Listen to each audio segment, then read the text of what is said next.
Should you move into a 55 plus community? In this video, I'm going to get into all of the pros and the cons of what it is like to live in a 55 plus community, particularly here in Arizona. Now, I know I do not live in a 55 plus community, but I do a lot of work in them, and I hear from clients all the time about the things they love about these communities and the things that they do not like about these communities. So I'm going to get into all the pros and cons in this video.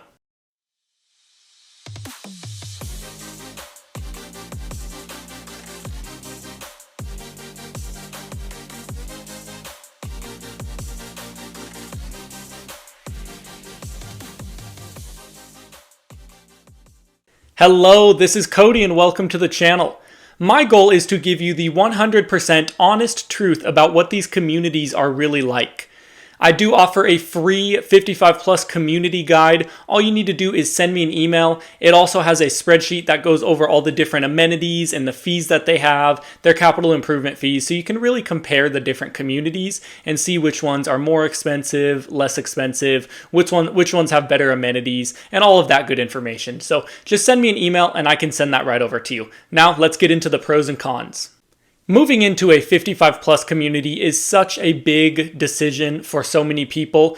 It is really hard to decide if you're ready to make that leap. I know it's hard when people just turn 55 to come to terms with the fact that they are eligible to move into one of these communities. But these communities really do have a lot to offer, but there are also certainly some cons with these communities that make it to where it is not the right fit for everybody. So we're going to get into all of that here, and let's start with pro number one. The number one benefit of moving into one of these active adult communities is, of course, the amenities.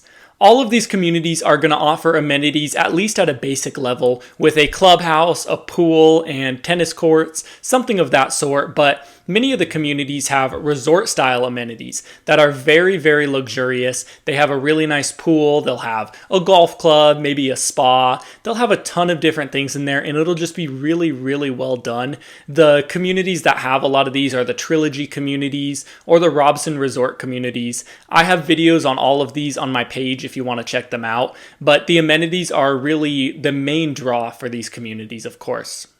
Pro number two is just how quiet and calm these communities are.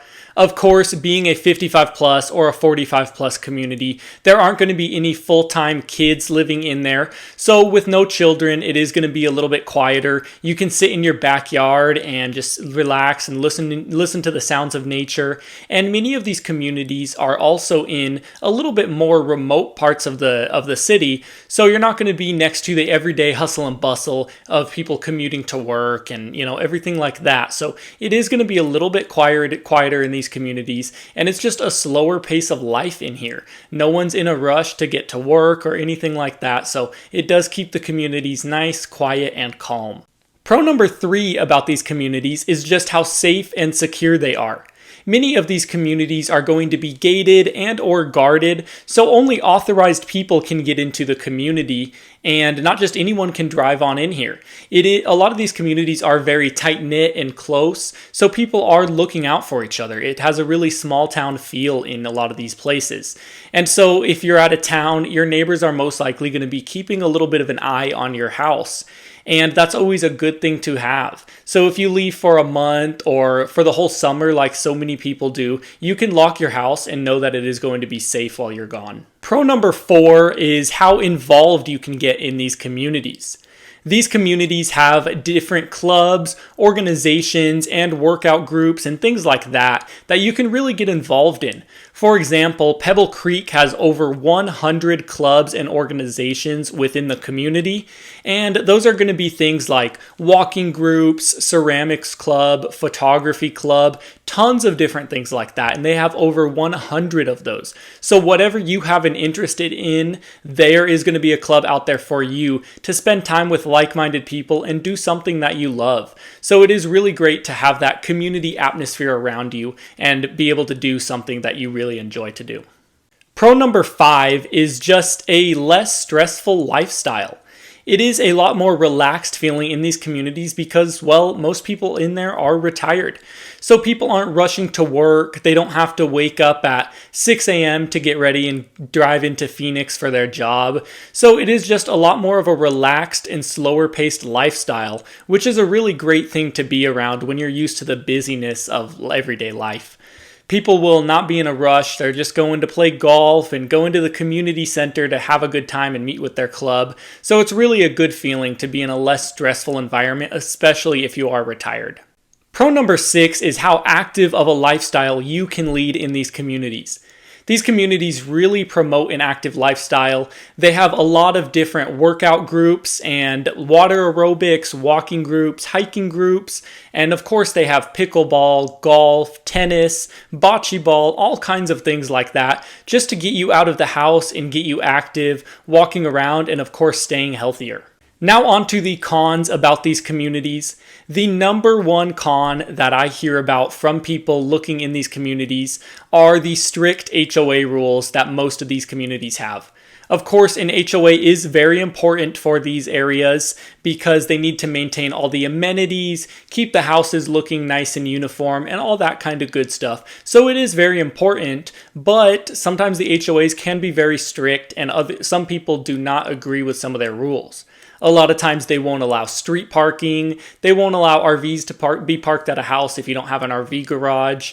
And they won't allow things like sheds over a fence line and just little things like that that do bother some people. And that is a reason why some people choose not to live in these type of communities. Con number 2, and the second most complained thing that I hear about these communities are the HOA fees and just the fees in general. So these communities, of course, have to charge fees to maintain their amenities, but sometimes the fees can be quite costly.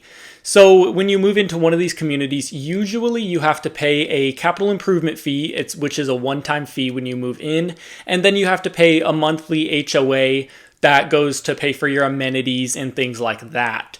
And so if you would like to compare these, all the communities are different. I do have a spreadsheet that lays it out really easily for you to see. Just send me an email and I can send that right over to you. Con number 3 is that the majority of these communities are not very centrally located. Many of them are going to be on the outskirts of the Phoenix Valley. And when I say on the outskirts, I mean about 20 to 40 minutes from downtown Phoenix where the airport is. There are going to be some that are closer, but ultimately, if you are looking for a community that is very centrally located, a 55 plus community may not be right for you, but there are some options that are about 20 minutes away from downtown Phoenix, and there are plenty of options within an hour of downtown. Con number 4, and this may sound weird to some of you depending on what state you're from, but many of the backyards in these communities do not have a traditional block-walled fence or anything like that. A lot of them are open style, and some people really don't like that. They would prefer to have their privacy in the backyard. There are some communities and houses that will have the full privacy in the backyard, but a lot of them won't. And what residents will do is plant bushes or trees along the perimeter so you can't see your neighbors and your neighbors can't see in. So ultimately, most backyards still are private, but just be aware that a lot of these homes are not going to have a traditional backyard fence. Overall, these 55 plus communities are so amazing. They have so many great things to offer, but there certainly are some downsides to these communities that make it to where it is not the right fit for everyone.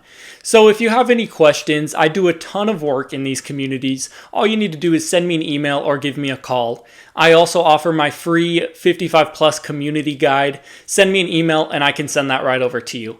Other than that, I'll see you at the next one. Thanks for watching.